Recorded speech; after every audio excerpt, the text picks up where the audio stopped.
y sigáis. Vamos a leer desde el capítulo 15, el capítulo 15 desde el versículo 22 al 33.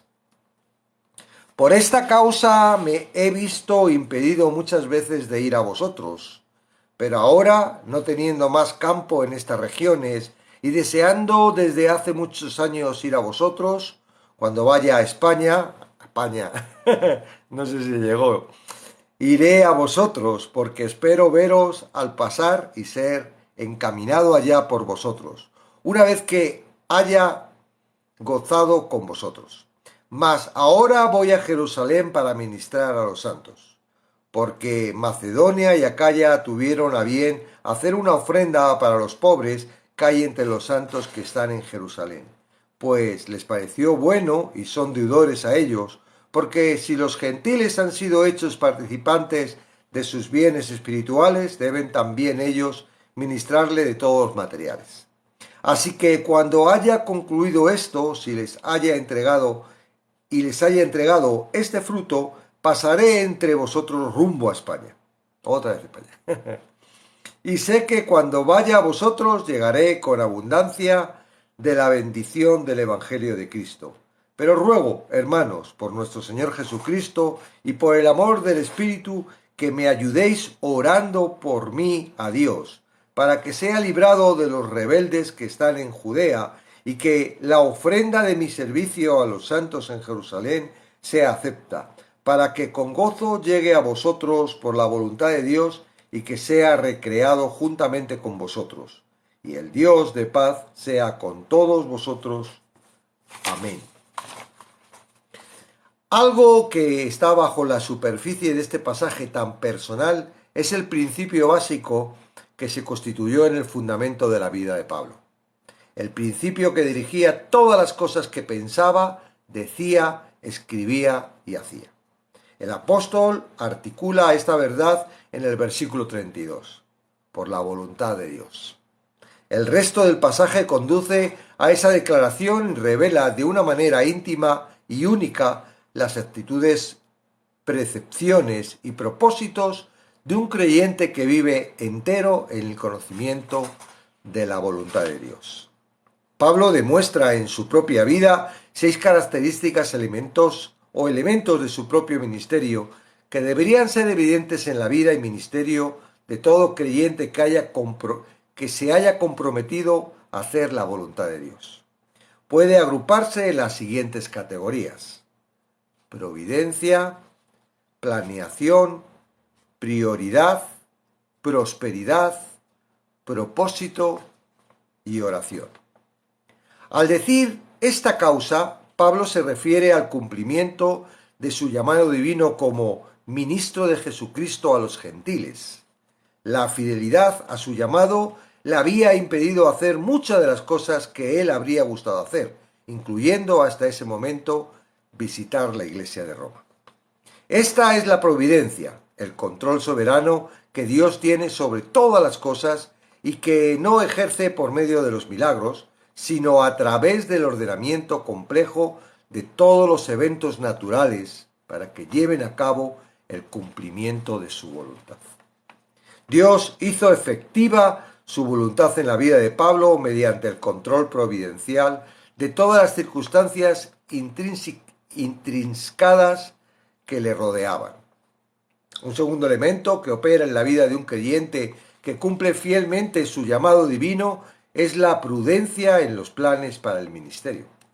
Contrario a como puede parecer a primera vista, la planeación sensible y cuidadosa por parte del pueblo de Dios no indica necesariamente una falta de confianza en su providencia. Esperar en la providencia del Señor no es una actitud que excluya la planeación personal. El apóstol creía que, no teniendo más campo en esas regiones donde había estado ministrando, ya le era posible cumplir lo que había estado deseando desde hace muchos años, que era ir a Roma cuando fuera a España. Pablo no estaba afirmando que Dios le hubiese llamado a ministrar en Roma o en España, pero sí tenía la firme esperanza de hacerlo e hizo planes para realizar ambos ministerios. Hacer planes sensatos y cuidadosos para servir a Dios no entra en conflicto con la confianza y el sano abandono a su providencia. Y así también la confianza de su providencia no es una excusa para dejar de hacer planes. Pablo ilustra un tercer elemento que caracteriza a un creyente quien cumple con fidelidad su llamamiento, a saber, el de establecer prioridades claras. La planeación para el ministerio futuro nunca debe ocasionar que un ministerio presente se vea afectado. El hecho de que tomara ese viaje parece contradecir su llamado.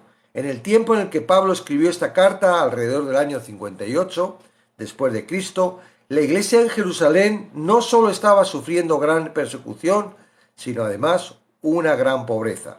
Había hambre en toda la región de Palestina y a causa de la persecución por parte de judíos incrédulos, muchos hombres cristianos perdieron sus trabajos y muchos otros fueron llevados a prisión, lo cual empeoró aún más la situación para sus familias. A causa de esta gran necesidad, Pablo había apelado a las iglesias de Macedonia y Acaya, cuyos miembros tuvieron a bien hacer una ofrenda para los pobres que hay entre los santos que están en Jerusalén. Un cuarto elemento característico de una persona que cumple con fidelidad su llamado divino es la prosperidad espiritual. Cuidado con la prosperidad económica. El hecho de que Pablo diga se indica una seguridad absoluta de que al llegar a Jerusalén sería con abundancia de la bendición del Evangelio de Cristo, puesto que vivía de manera continua en obediencia al Señor, su vida siempre estaba bendecida. Es obvio que esa bendición no le hacía exento de penalidades y aflicciones físicas, como lo menciona en el versículo 31 y en muchos otros de sus otras cartas, pero nada físico podía privarle de gozar la abundancia de esa bendición espiritual. Las penalidades de Pablo le dieron mayor oportunidad para ser ministro de Jesucristo a los gentiles y para poder presentarlos a Dios como una ofrenda agradable santificada por el Espíritu Santo. Y que por esa razón recibiera la bendición que solo un servicio tan abnegado al Señor puede traer. El apóstol conocía la paz de Dios que sobrepasa todo entendimiento. Y él sabía vivir humildemente y también tener abundancia. Además de todo, Dios satisfacía todo lo que le faltaba conforme a sus riquezas en gloria en Cristo Jesús. Una quinta característica implícita de una persona que cumple con fidelidad su llamado divino es la de tener un propósito claro en su servicio para el Señor. Pero os ruego, es una expresión que introduce la exhortación paulina a que los lectores oren por su protección y ministerio. Antes de dar la exhortación, Pablo declaró, sin equívocos, que el propósito predominante de su petición era glorificar a nuestro Señor Jesucristo. El cristiano fiel testifica por causa de aquellos que necesitan al Señor y sirve por causa de quienes necesitan ayuda, pero su motivo supremo siempre debería ser servir a su Señor y Salvador, en cuyo nombre y por cuyo poder ministra a otros. Pablo se regocija en el hecho de que, si tenía éxito en llegar a Jerusalén con la ofrenda de la iglesia de Macedonia y Acaya, entonces Cristo sería glorificado dentro de la iglesia y ante el mundo espectador. El Señor sería glorificado por la generosidad voluntaria y amorosa de los dadores gentiles, así como el recibimiento agradecido del regalo por parte de los judíos a quienes fue enviado. Cristo siempre es honrado y glorificado cuando su iglesia está unida en su nombre y en su servicio. Quizás la característica cardinal de una persona que hace con fidelidad la voluntad de Dios es la oración. Y ahora Pablo urge a sus hermanos creyentes en Roma que me ayudéis orando por mí a Dios. Nuestras mentes finitas no pueden reconciliar el poder de la oración con la soberanía absoluta de Dios. Sabemos a partir de su propia palabra que Dios es soberano e inmutable, pero también sabemos con base en la misma palabra que la oración eficaz del justo puede mucho. Desde el punto de vista humano, la vida de Pablo como apóstol estuvo muy lejos de ser pacífica. En lo referente a circunstancias particulares, él vivió en incertidumbre y muchas veces conmoción. Se encontró bajo una amenaza real y casi continua en contra de su seguridad y vida físicas. A pesar de esto, él conocía de una manera íntima a Dios de paz y vivió en paz y tranquilidad reposada, que Dios da a aquellos que se mantienen fieles dentro de su voluntad. Bueno, hay algunos puntos que me gustaría, vamos a poner esto bien para que podamos también comentar, aunque yo no puedo ver los comentarios, pero bueno, hay personas ahí, ¿verdad? Moderadores que me van a coger las preguntas, activar los comentarios, ahí está, ¿ok? Bueno, ya están activos, voy a colocar esto bien, a ver, que no quiero redondito. Cositas a rescatar. Bueno, primero decir que las características elementales de un ministro, ¿verdad? De un ministro, pues no son algo que nosotros podamos hacer con nuestra fuerza, sino son algo que se van siendo visibles según Dios, el Espíritu Santo, nos va dando formas, ¿verdad? No es algo que, digamos, ay, tengo que hacer esto, tengo que hacer lo otro, descansar, que eso es algo que lo va a hacer y que lo está haciendo, ¿eh? Nadie ni nada para la obra de Dios. Nadie ni nada para la obra de Dios. Aunque a veces parece como que ya hemos avanzado mucho y que nos consideramos, y lo digo en primera persona, nos consideramos que ya tenemos el conocimiento, somos, como decían en la semana pasada, esos cristianos fuertes, o esos cristianos ya, ¿verdad? Pareciera como que ya, ay, pobrecito, es que sufre porque no entiende, porque pareciera que los fuertes no íbamos a pasar por todo eso y es mentira.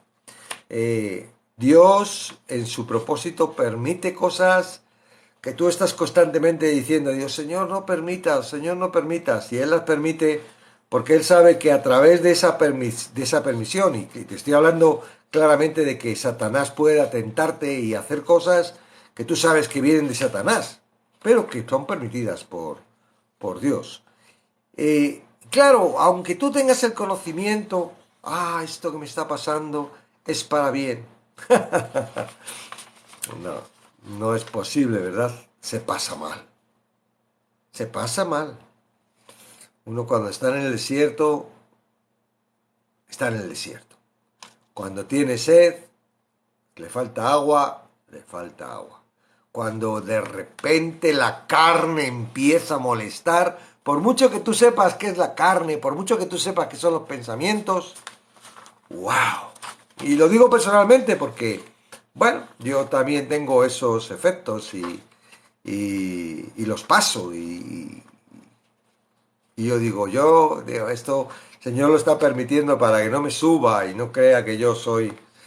No me sigáis a mí, seguir a Cristo. No confiéis en mí, confiar en Cristo. Porque yo soy humano, todavía tengo carne y como tal puedo hacer muchas cosas que no son correctas y que pueden perjudicaros. Entonces, digo, no es que yo sea algo para tomar, pero digo, si estás aquí, estás escuchándome y estás, pues digo, de verdad, es el Señor el que tienes que escuchar y a mí no me escuches, ¿no?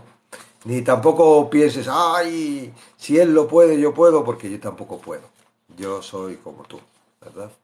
Tengo mis momentos que parece que, todo lo puedo en Cristo, y tengo mis momentos en los que digo, Señor, ¿dónde estás? Que no te encuentro. Pero Él, soy consciente, y la palabra lo dice, está haciendo su trabajo y Él no va a parar de trabajar en nosotros para llevarnos a donde quiere llevarnos, ¿verdad? Y para usarnos como quiere usarnos.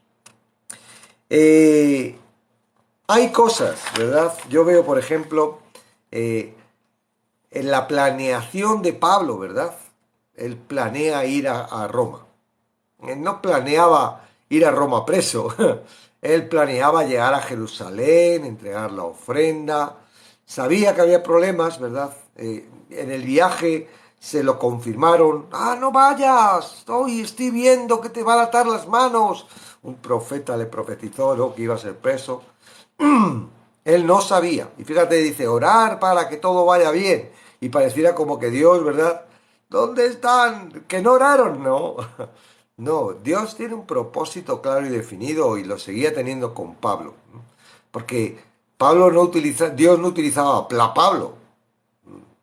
Pablo estaba en Cristo y era parte de Cristo y estaba haciendo, era parte. Y él también estaba trabajando con Pablo y Pablo necesitaba todo eso todavía, ¿verdad? Para llegar a la meta, para llegar al final de su carrera, ¿verdad? Entender todo eso. Entonces digo, wow, uno ya viendo la historia, estamos aquí, estamos en Corintios, pero como ya hemos estudiado el libro de Hechos, sabemos claramente de lo que le pasa al pobre Pablo cuando llega a, digo pobre en cuanto a lo que tuvo que pasar, porque pobrecito no es un bendito.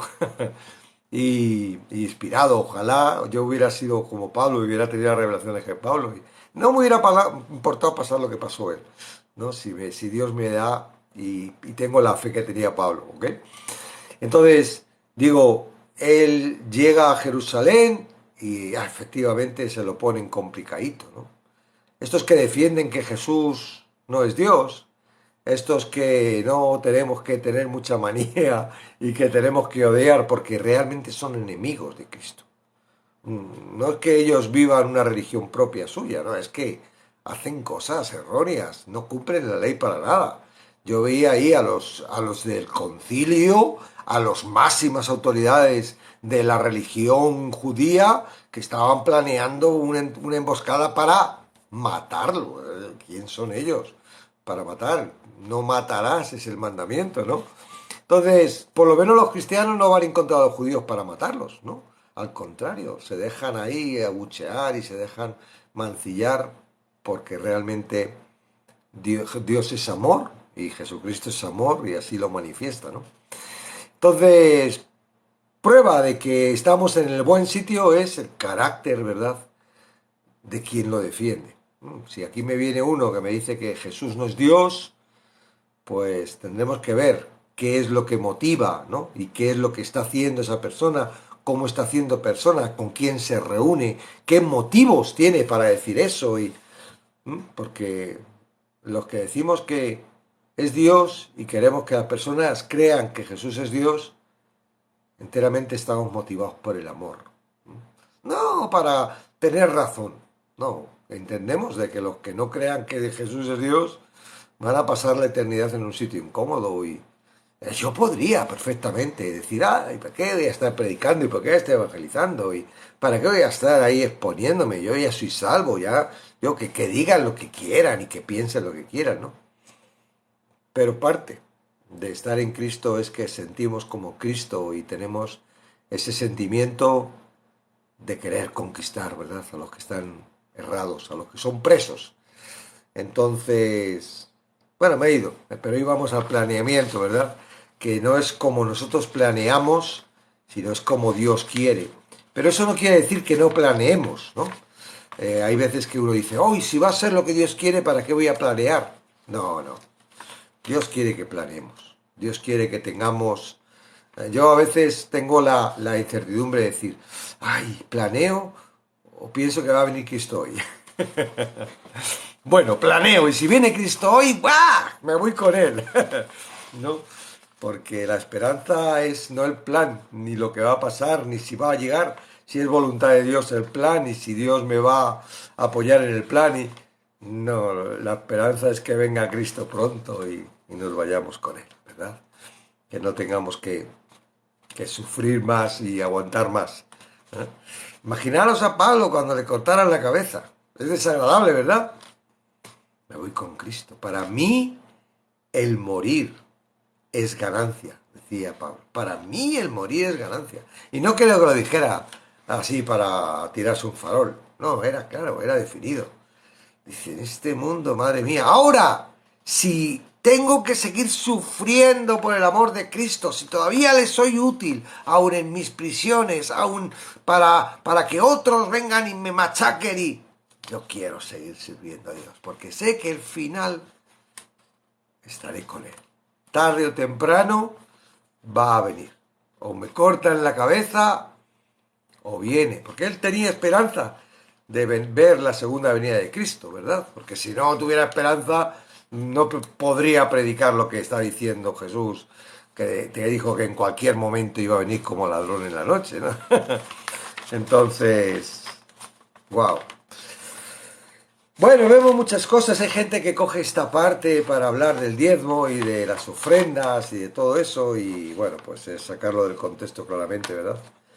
Me gusta mucho de que en la carta de los romanos no habla de ningún tipo de doctrina. Habla del carácter que el Espíritu Santo da al creyente, ¿verdad? Y cómo ese carácter se manifiesta. Y lo hemos visto en estas 2 semanas, esta última semana con el amar al prójimo, el ser uno, ¿verdad? El respetar al pequeñito. No está hablando ahí ni habla de cómo se manejan las iglesias, ni cómo son las finanzas, ni lo que tienes que hacer con lo que ganas, ni nada de esto, no, no todo eso. Está hablando de algo distinto, está hablando, deja que el Espíritu Santo te transforme, porque si te transforma ya no te va a hacer falta nada de eso, ya vas a ser generoso. No sé cuánto vas a dar, pero vas a ser generoso, ¿no? Como vemos en esta carta que las iglesias, ¿verdad? Los gentiles, y imagino que no tendrían tampoco mucho, porque, eh, pero dieron la ofrenda, y no sé cuánto sería esa ofrenda, ¿no? Para llevar a Jerusalén y cómo sería, ¿verdad? Pero, pero se ve la generosidad de quien realmente está en el cuerpo de Cristo. Amén. Bueno, habría mucho que hablar y ya hemos dicho que vamos a hacer un día para el tema de las finanzas muy crítico y que hay que hablarlo y que lo vamos a hacer bíblicamente, pero aquí directamente, por favor, no digáis que aquí habla algo del diezmo o de la ofrenda porque realmente no es el propósito. El propósito es que él quería llegar a Roma, todavía le faltaba pasar por Jerusalén, tenía que entregar esa ofrenda que iba a llevar a Jerusalén y después de eso, que era el motivo por lo que le iba a llevar a Roma, no fue por otra cosa. Si él no tiene que llevar esa ofrenda, igual no va para Jerusalén. Porque ¿para qué ir a Jerusalén? ¿Para que me agarren preso o para defender el qué? No. Voy porque los pobres de Jerusalén necesitan este dinero que ha sido entregado para eso.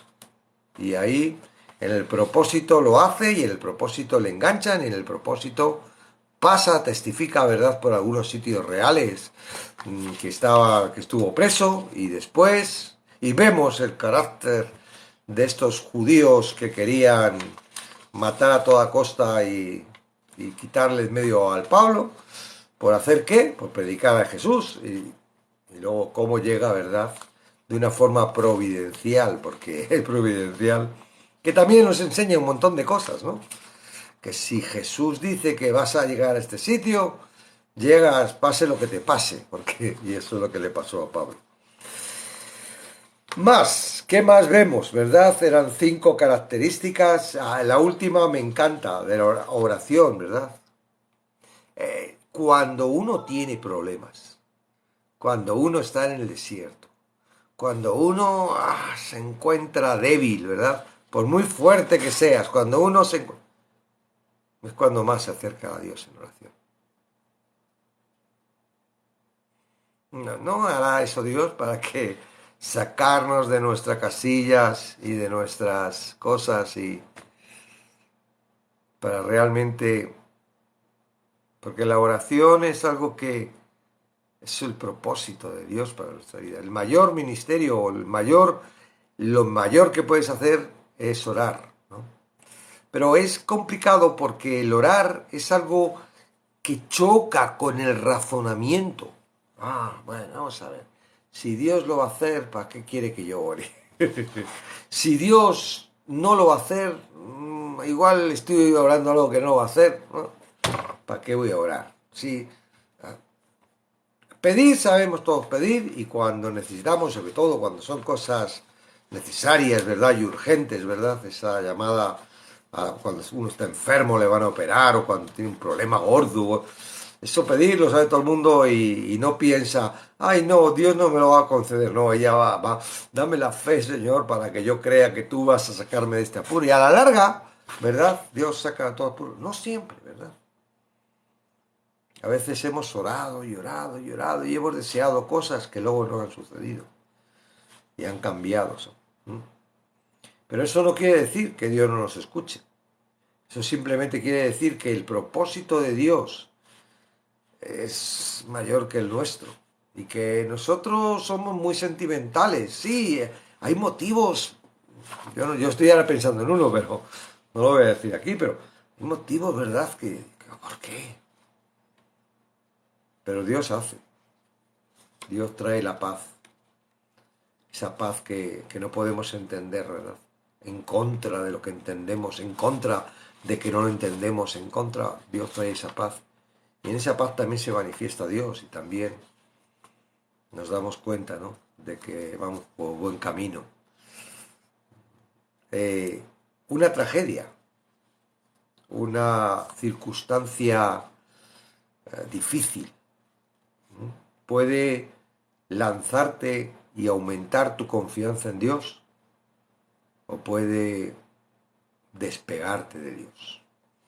¿Cuántas personas por una tragedia, por un fallecimiento de un hijo, de un familiar, de un padre, de un hermano, cuántas personas por un despido de trabajo, por una ruina económica,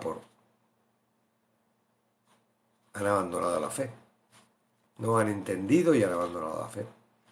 Sin embargo, otras personas, las mismas circunstancias, los mismos casos, en vez de hundirles y hacerles separar, les han hecho crecer en la confianza y en la seguridad. Bueno, habría que... Hay iglesias que lo estudian y se miran por qué es una cosa y otra. Y claro. Primero es si esa persona está rodeada del cuerpo de Cristo, si esa persona está rodeada de personas. Y en el momento en el que le sucede eso, es arropada y es protegida. Por supuesto tiene mucho que ver. Ahora, si se encuentra sola y se encuentra apartada, Satanás trabaja, porque el mayor trabajo de Satanás es apartarte. Él te aparta de tus padres, te aparta de tu cónyuge, te aparta de tu iglesia, te aparta de todo y te hace... Y ahí dice, ay, es que estoy bien. Lo mejor es llevarse bien con uno mismo. Y qué fácil es llevarse uno bien con uno mismo. ¿Para qué quiero otro? Y entonces nos encontramos en esa situación en la que ya no tenemos conflicto con los demás y ya está. Pero es que ahí es donde tus pensamientos, que a veces, y la mayoría de las veces, no son tus pensamientos, no son pensamientos de Dios, no es la palabra de Dios, son pensamientos puestos, inducidos y mandados por el corazón y razonamientos de este mundo y de las cosas de este mundo. No tienen otra comparativa. No puedes compararlos porque solo estás tú.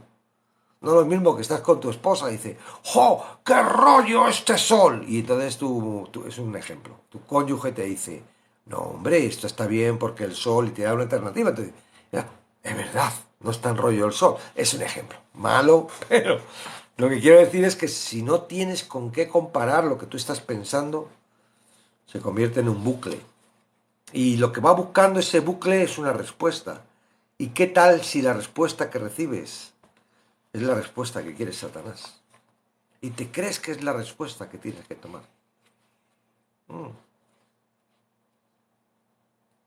Antes de la pandemia, no sé ahora porque han quitado esa página y esas estadísticas. Pero antes de la pandemia había un lugar en España, hablo de España, que indicaba el número de suicidios diarios, la media. Antes de la pandemia eran 10 suicidios diarios. ¿Verdad que un suicidio es un elemento a tener en cuenta? ¿Qué está sucediendo? ¿Por qué se han suicidado esas personas? Así. ¡Ay! Este mes han matado a 10 mujeres por la violencia del hombre. Perdona, ¿por qué no me dices? Están muriendo 10 personas todos los días quitándose la vida porque están hartos de vivir. Es más, es mayor la incidencia de los suicidios, es mayor la incidencia del cáncer, es mayor la incidencia de otra serie de elementos y no te están enfocando porque claramente te quieren cambiar el punto de vista. No voy a hablar del machismo, ni el feminismo, ni nada de esto porque claramente es un factor que el mundo ahora está utilizando para dividir al hombre y a la mujer. Lo está utilizando porque divide y vencerás. ¿Ves? Es otro factor de la división de Satanás. Divide. Y le das razones a la mujer para que no esté con el hombre, porque el hombre es muy malo. Y le das razones al hombre para que la mujer es muy torpe. Porque es así, el trabajo, o sea, es que te van cambiando y al final el hombre mata a la mujer porque te están dividiendo a la mujer del hombre y es la pescadilla que se muere a la cola. No tiene mucho fundamento lo que estoy diciendo, pero lo que te quiero decir es que ¿por qué las personas llegan hasta el extremo de quitarse la vida? No sé cómo lo hacen, pero bueno, sí sé. El estudio estaba basado en personas que no ya habían llegado a morir en el suicidio.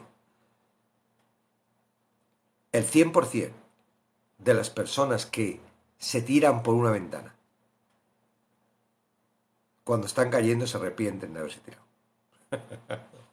Bueno, el que se muere no nos lo puede decir, pero los que han vivido no lo han dicho, y es el 100%.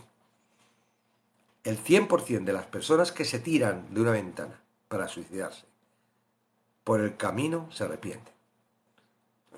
¿No te habla a ti algo? ¿No te habla de que es un pensamiento que te hace hacer una acción que luego te das cuenta de que has cometido una tontería y que ya es irreversible? Que estás cayendo y te vas a pegar un porrazo. ¿No? El que se corta las venas es distinto, porque ese va y no se entera. Pero el que se está cayendo, la estadística, 100%. Aislamiento.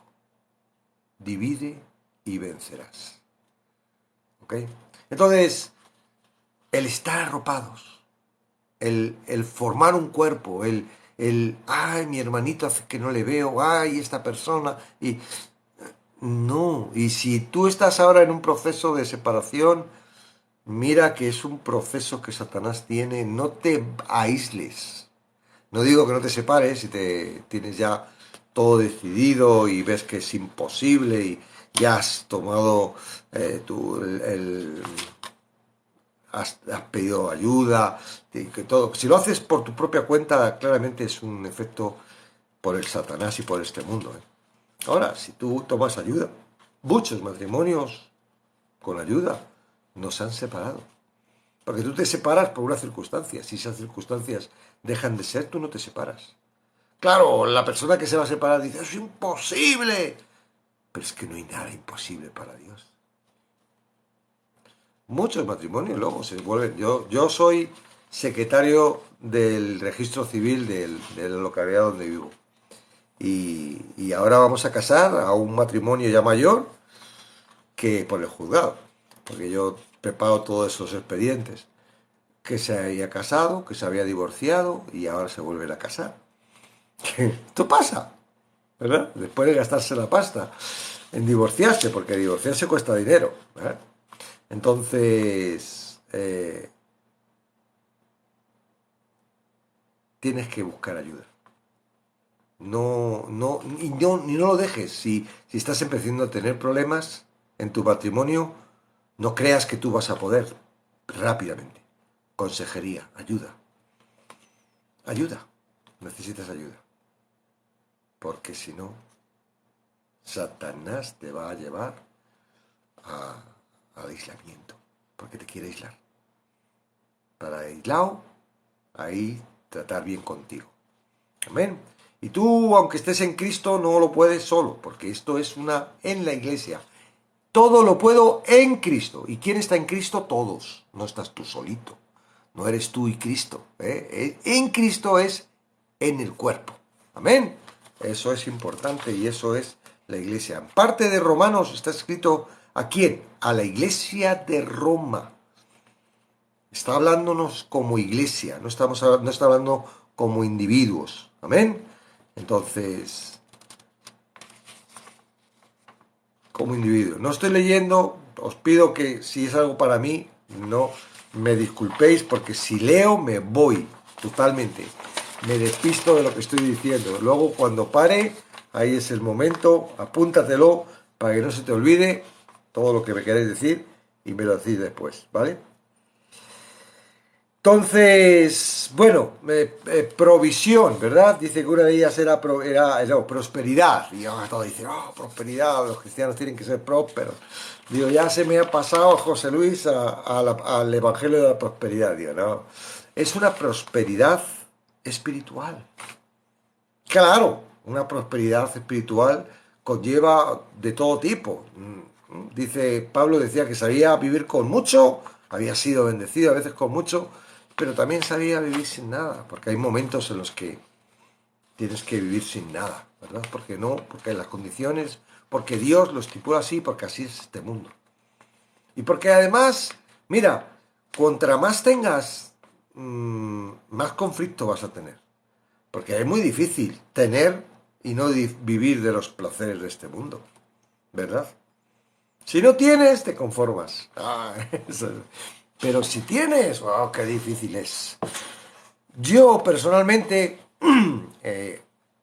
tuve la última empresa que tuve, bueno, la antepenúltima, antes de salir de misionero para el sur de España, era una empresa de animaciones infantiles. Empezó como ministerio en la iglesia y después Dios nos bendijo grandemente. Éramos 7 parejas haciendo animaciones infantiles, todos cristianos. Bueno, había unos que no, pero que parecían cristianos, pero no había forma. Por más que testificábamos, era cosa de ellos. Y una bendición increíble. La verdad es que era una bendición increíble. Y era complicado.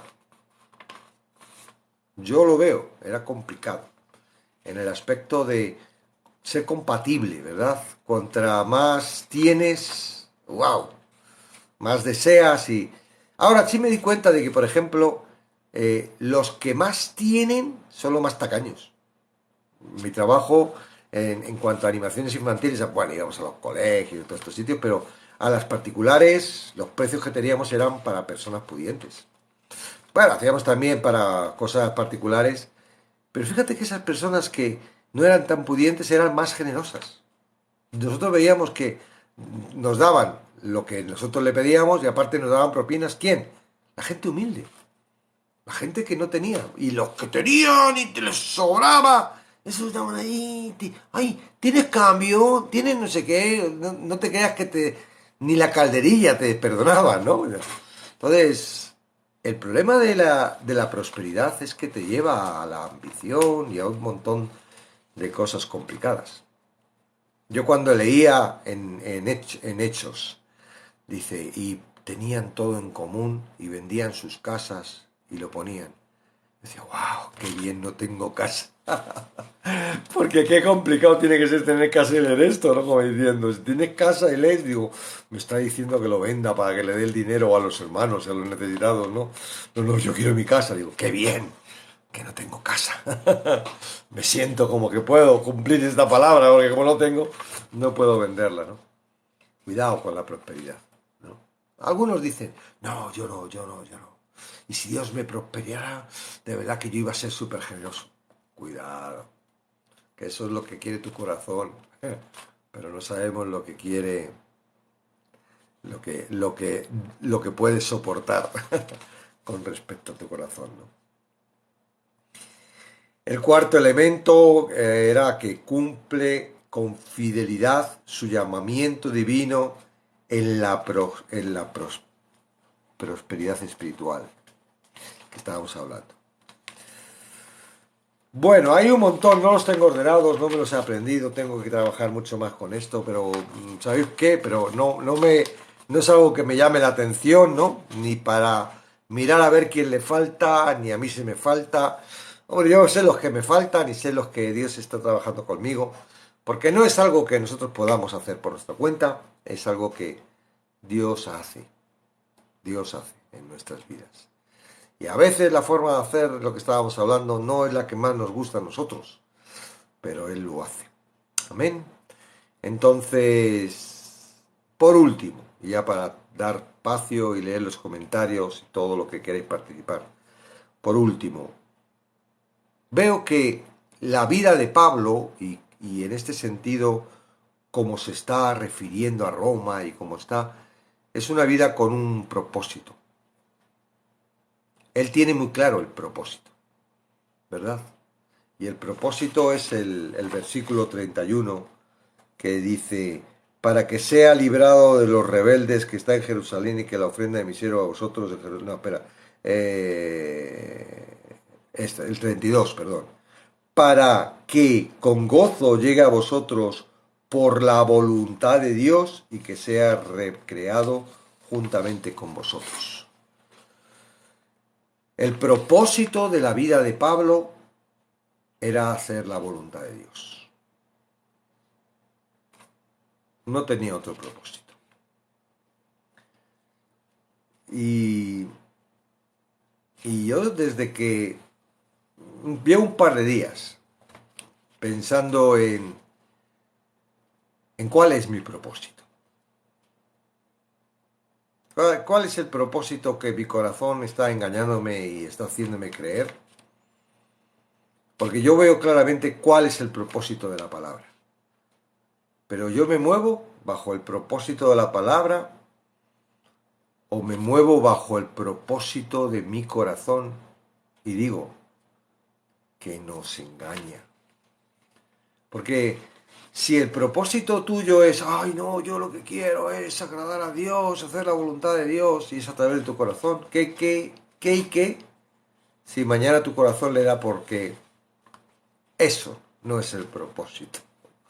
Que el propósito de él es pasar de todo y tirarse por la ventana. Claro, tú vas a decir, ay, ¿qué pasa? ¿Por qué quiero tirarme por la ventana? Ay, ¿por qué no me apetece hacer las cosas del Señor? ¿Por qué no me apetece conectarme al live? ¿Por qué ahora tengo manía a mis hermanos? ¿Por qué no aguanto a esta persona que me está llamando y me está diciendo, ayúdame, ora por mí? Porque tu corazón le ha dicho, ahora no me apetece. No, no eres extraño. Si te pasa eso, no eres extraño. Nos pasa a todos. Entonces, yo llevo meditando sobre eso porque el problema es que te afiances, no es algo que tú detectes que tu corazón esté, ahora sí, ahora tal, ese al principio te lo hace, ¿no? Pero llega un momento en el que en la astucia de tu corazón y al ver que tú estás empeñado en dirigirte por la palabra, que ya has recibido al Espíritu Santo, que ya eres un ser espiritual, que te das cuenta de que Dios... Entonces él de alguna forma dice, se retrae, se camina de una forma, ¿verdad? Como león rugiente ahí viendo a ver cómo devorarte y él anda con cautela, sin machacar mucho para que no le detectes, pero él va tratando su plan y él traza su plan. Mm, qué bueno, José Luis, ¿no? Te están siguiendo las personas. Qué bueno, les gusta cómo hablas. Qué bueno. Hay personas que están entendiendo la palabra. ¡Oh, qué bueno! Y todo eso el corazón va produciendo algo que te va afianzando, que te va dando, ¿verdad? Ay, la gloria de Dios, la seguridad de Dios y... ¿Es la voluntad de Dios o es la voluntad de mi corazón?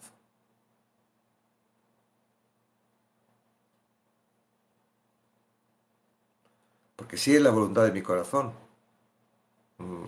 No voy a alcanzar el propósito de Dios. No voy a alcanzar como Pablo, ¿verdad? Es decir, para mí el morir es ganancia.